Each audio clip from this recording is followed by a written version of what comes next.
So check it out, this is the brand new Insta360 Ace Pro 2, and in today's video I'm going to compare this against the Osmo Action 5 Pro and also the GoPro Hero 13 Black to find out which of these cameras you should buy.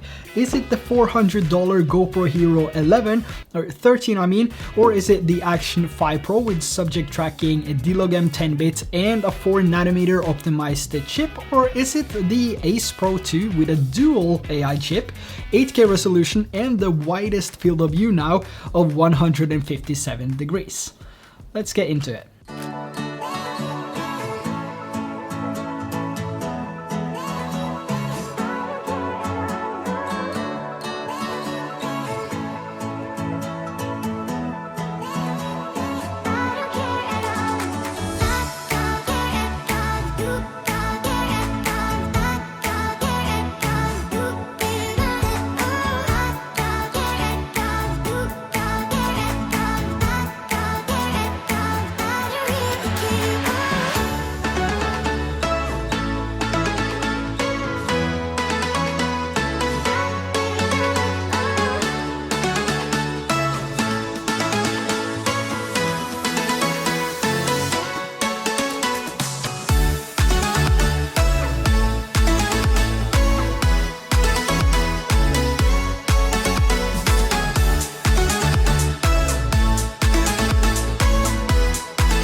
When it comes to a visual image quality comparison, we have the Ace Pro 2 shooting in 4K 30 with active HDR on. We also have the Action 5 Pro here shooting in 4K 30 FPS, but this one has the normal color profile.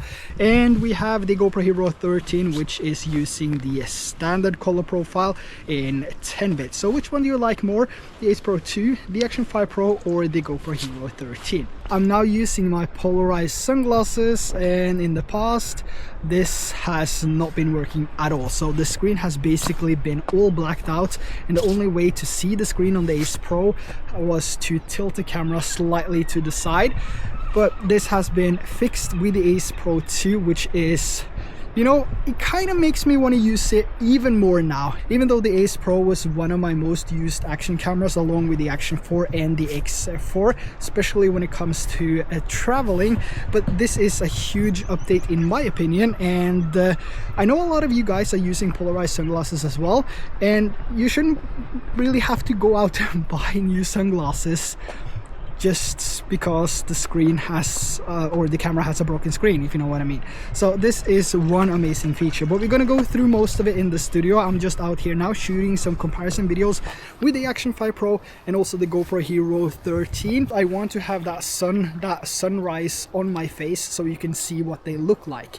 All cameras have reduced exposure value. So on the Ace Pro we have a minus 0.7, the Action 4 has minus 0.7, and the GoPro 13 has minus 0.5. And this is something I personally recommend that you apply to any of your cameras because it prevents your face from being blown out when you do some vlogging. And also another reason I wanted to test this is the white balance, which is usually pretty far off on most of these cameras when it comes to an environment like this where everything is sort of the same color, and as I move around things changes a little bit. We have the sun behind me. Which one is looking better when it comes to accurate white balance? Is it the Ace Pro 2, is it the Action 5 Pro, or is it the GoPro Hero 13? Let me know which one you think looks better in the comments below. The field of view on the Ace Pro 2 is mega view, and on the GoPro 13 we also have wide, so somewhat the same settings on all these cameras now, and that also goes for sharpness. We have medium on the Ace Pro 2, we have the default setting which is equal to medium on the Action 5 Pro, and also medium on the GoPro 13. But now shooting in 8K 30 FPS, which is also a new thing to the Ace Pro 2. So on the Ace Pro we had 8K at 24 FPS, which kind of made me not want to use that because I shoot all my videos in 30 FPS. But now 8K 30 FPS is what I'm shooting on the Ace Pro 2, and on the GoPro Hero 13 5.3K 30 FPS wide, and the Action 5 Pro we have 4K 30 FPS wide. What I'm shooting with now is the widest field of view on all of these cameras. So we have action view on the Ace Pro 2, we have ultra wide on the Action 5 Pro, and we have hyper view on the GoPro Hero 13. So which one looks better to you? Is it the Ace Pro 2, is it the Action 5, or is it the GoPro Hero 13? The distortion you find on a GoPro is crazy, but you know, it's whatever you prefer and whatever you need, and it also comes down to the other features and everything that these cameras have, which is why we're now heading back to the studio, because I have shot a lot of videos with these cameras, but this was mainly just a quick test of the audio and the image side by side. So let's head back to the studio and take a look at the more tropical shots that I captured with these cameras. When it comes to image quality between these three cameras, I do think we're at a point now where it doesn't really matter if you buy the Action 5 Pro or the Ace Pro 2. GoPro, on the other hand, even though it provides just as good image quality as the other two here, are still falling behind with all technology. So GoPro 13 is basically a GoPro Hero 11 if you ask me. Both the Ace Pro 2 and the Action 5 Pro has optimized 101.3-inch sensors with a dedicated low light feature. They also have 13.5 stops of dynamic range, better battery life, and their own unique features, where the Action 5 Pro has subject tracking, D-Log M10-bit, auto record when submerged underwater, where it automatically starts recording a video when it reaches 1 meter, and the Ace Pro 2 is the first camera with a dual AI chip for enhanced imaging both in daylight and low light, and has features like free frame video and dash cam, as well as having the widest field of view in a camera now at 157 degrees. And as a resolution, the GoPro Hero 13 records the videos up to 5.3K up to 60 frames a second in 16:9 or 5.3K 30 FPS in 8:7. It also has burst slow motion at 720p up to 400 frames. The Action 5 Pro records videos at 4K up to 120 FPS in 16:9 or 4:3 aspect, whilst the GoPro Hero 13 only records 2.7K 120 FPS in 4:3, which is pretty strange. The Action 5 Pro does also have a burst slow motion, or super slow motion as it's called on the Action 5, and this is at 1080p up to 960 frames a second, so more than twice of what the Hero 13 has, and also at a higher quality. Now, the Ace Pro 2 does not have a super slow motion, but it's still capable of recording 4 times slow motion in 4K or 8 times slow motion in 1080p. Now, one of the reasons you might be looking to get a new action camera is because you travel, and I also think the majority of people using an action camera now are using them for traveling or to document vacations and holidays. So an action camera is no longer just an action camera, it has become something a lot of us use on a daily basis, whether we ride a motorcycle, do mountain biking, surf, hike, walk, drive. I think you know what I mean. And one of my favorite things to do with an action camera is to document our trips. Whether this is traveling around here in Norway or overseas, I always have a couple of action cams with me. So on a recent trip to Hawaii, for example, I was able to capture videos with both the normal and the 2x clarity zoom on the Ace Pro 2 in 4K 30 FPS, which is something I didn't have on the Action 5 Pro or the GoPro Hero 13. Now, we also have something interesting for me personally, which is called the underwater mode. So when I tap on this, the camera will automatically apply the best settings for underwater, and the screen will also go into lock mode to prevent the water from messing around with the interface, which is really helpful if you constantly forget to lock the screen before you jump in the water. So here's a few shots captured with the 3 different cameras.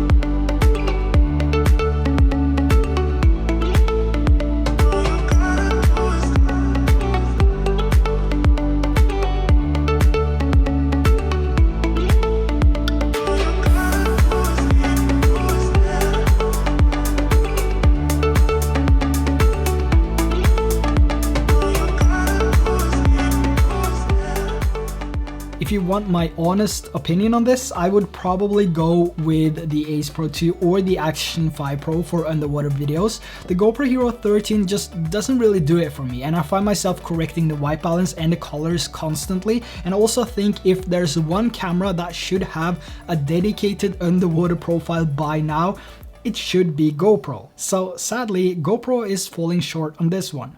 And when it comes to features, traveling wise, I would say, I found the dedicated low light modes on the Action 5 Pro and the Ace Pro 2 to be outstanding. However, Insta360 is doing something right here, because the Ace Pro 2 looks quite a bit better than the Action 5 Pro in my eyes, because the Action 5 Pro has a little bit too much clarity, and in some scenarios it looks a little bit too unnatural. But hopefully this is something that we can see addressed with a firmware update in the future.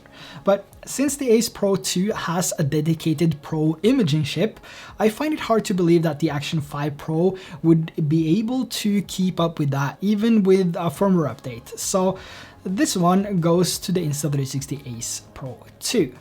As for GoPro 13, there's not really a dedicated low light mode available, and it's obvious that GoPro's focus is not on low light and mainly action, which is why GoPro has the worst low light performance out of these cameras. I mean, I couldn't even do a normal hike in the forest without the video looking awful. Even the GO3 S, which has a much smaller sensor, slower aperture, and not made for low light at all, performed better than the GoPro Hero 13.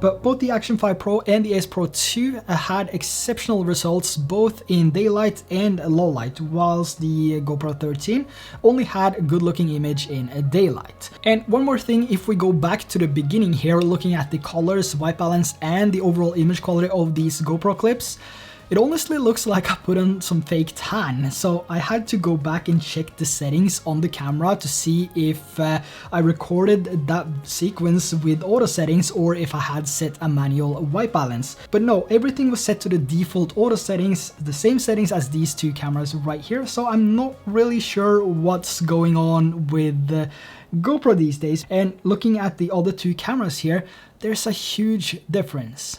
We also have some other features on these cameras, which is nice to have when you're out traveling. On the Action 5 Pro here, we have an underwater pressure gauge, which allows you to see how deep you are, and a dedicated altitude indicator if you want to see how high you are when you're hiking or skydiving. We also have subject tracking, which is fantastic and an amazing feature to use if you record vertical videos. The Ace Pro 2 has auto face exposure, which is amazing. It basically keeps your video properly exposed when you're doing a vlog. We also have gesture control, and we also have this new wind guard here for improved audio if you do vlogs or need to record some videos where the audio is important. And we also have the other features like cancel record and the free frame video, all of those things that we had with the Ace Pro. And for the GoPro Hero 13, we have a new heatsink now for improved battery life, and of course the new lens collection with a macro lens, wide angle lens, and anamorphic lens, and also the new ND filters. So there's actually nothing new to the GoPro Hero 13 compared to the Hero 12 or 11, and the new quick release plate is not even included. So you're basically paying for a number change, and my honest opinion on this is that I would rather go with the GoPro Hero 10, which is a more solid action camera, more reliable action camera than the GoPro Hero 13. Now, in terms of battery life, it seems that GoPro has finally managed to fix most of the overheating issues, though it still overheats in normal conditions, but it takes longer. So about 1 hour in 5.3K 30 FPS indoors and 1 hour and 28 minutes outdoors is what I was able to record for in normal conditions before it overheated. The Action 5 Pro and the Ace Pro 2 ran until the battery died, so almost 3 hours on the Action 5 Pro in 4K 30 and about 1 1 hour and 50 minutes on the Ace Pro 2 in 4K 30. Now, all of these cameras can also take photos, of course, so here's a few photos captured with all cameras: the GoPro's 27 megapixels, the Action 5 Pro's 40 megapixels, and the Ace Pro 2's 50 megapixels. Let's have a look.